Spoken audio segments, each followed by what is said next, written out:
অনেক সময় 2 বা তারও অধিক অ্যান্টিহাইপারটেনসিভ মেডিকেশন দিয়েও অনেকের রক্তচাপ, উচ্চ রক্তচাপ নিয়ন্ত্রণে আসে না। তখন আমরা এগুলোকে অনেক সময় বলে থাকি যে রেজিস্ট্যান্ট হাইপারটেনশন অথবা ডিফিকাল্ট টু ট্রিট হাইপারটেনশন। এই ধরনের হাইপারটেনশন চিকিৎসা আসলে সত্যিই কঠিন। পর্যাপ্ত পরিমাণে অ্যান্টিহাইপারটেনসিভ মেডিকেশনের অভাব বাজারে রয়েছে। যদিও আমরা রিসেন্টলি একটি মেডিকেশনের গবেষণা পেয়েছি, এটি হচ্ছে বেক্সোস্ট্রেট। এই বেক্সোস্ট্রেট হচ্ছে একটি অ্যালডোস্টেরন সিনথেস ইনহিবিটর।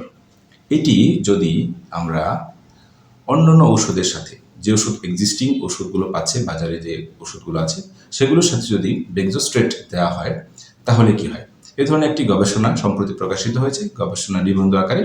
এটিতে দেখা গেছে যে আমরা যদি অন্যান্য ঔষধের সাথে পেশেন্ট যে ঔষধ পাচ্ছেন এবং যাদের এই ঔষধ পাওয়ার পরেও উচ্চ রক্তচাপ নিয়ন্ত্রণ হচ্ছে না, তাদের ক্ষেত্রে যদি আমরা বেক্সোস্ট্রেট যোগ করে দিই তাহলে দেখা যায় যে প্রায় 40% পেশেন্টের, দ্যাট মিন্স প্রায় 1/3 থেকেও বেশি পেশেন্টের উচ্চ রক্তচাপ, এটা প্রায় 3 মাস বা 12 সপ্তাহের ট্রিটমেন্টেই উচ্চ রক্তচাপ 40% পেশেন্টের ক্ষেত্রে নিয়ন্ত্রণে চলে আসে।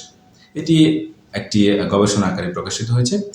আশা করি অচিরেই আরও এক বা একাধিক গবেষণার মাধ্যমে এই রেজাল্টটি যদি প্রতিষ্ঠিত হয়, তারপরে আমরা বাজারে এই বেক্সোস্ট্রেট ওষুধটি বাজারে পাবো এবং আমাদের অনেক পেশেন্ট যাদের উচ্চ রক্তচাপ নিয়ন্ত্রণে আসে না, তাদেরকে এই ওষুধটি প্রয়োগের মাধ্যমে তাদের উচ্চ রক্তচাপ নিয়ন্ত্রণ করা যাবে।